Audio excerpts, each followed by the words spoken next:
Hi there, kids. I'm a cell, and today we will be explaining to you, that's we, like me and the camera, will be explaining to you how mitosis works.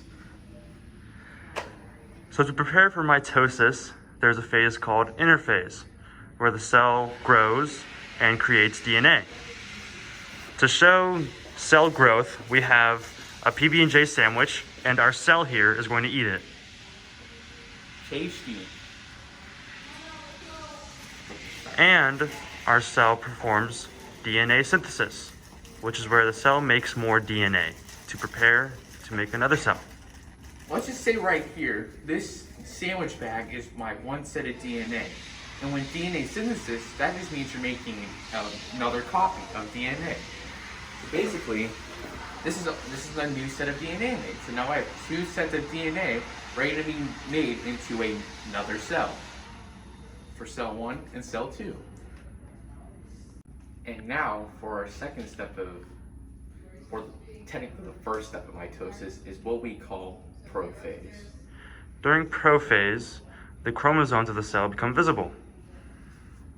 And we're using this charger outlet to represent the chromosomes. So now it's visible and it's on my chest. And the chromatids go away. So say the visible thing that I'm holding in my hand is a chromatid. It's gone now. Poof, it's away. For our next step in the mitosis cell cycle, we have metaphase. And the first thing that happens in metaphase, the nucleus. The nucleus right here disappears. It's gone. And the second phase is when the genetic material, DNA synthesis 1 or DNA 2, combine, or genetic times with the chromosome. See, now it's condensed into the chromosome, so it's ready to be split into a new cell.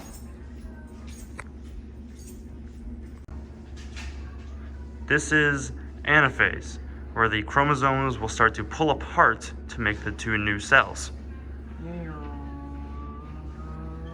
Our chromosomes are the charger and the PVC pipe. This is chromosome 1, that's chromosome 2, and they're splitting away from each other to make new cells for one chromosome for each cell. Yes. Yeah. We have 36 seconds. It's all longer. A little longer. So the chromosomes are still pulling apart, and we're done. And now there's telophase, which is when the two cells are ready to come apart, with a process called cytokinesis, where the cytoplasm divides, creating two new cells. And since these two cells are still together, I'm gonna chop them in half to make two cells. Yeah! The cameraman in this situation would be the process of cytokinesis. So now we're two new cells with our own pair of chromosomes and sets of DNA. And that's mitosis, kids. Hope you learned something. Next episode, we're going to be talking about meiosis, human development, photosynthesis, everything else. Just like everything else science. Just everything else.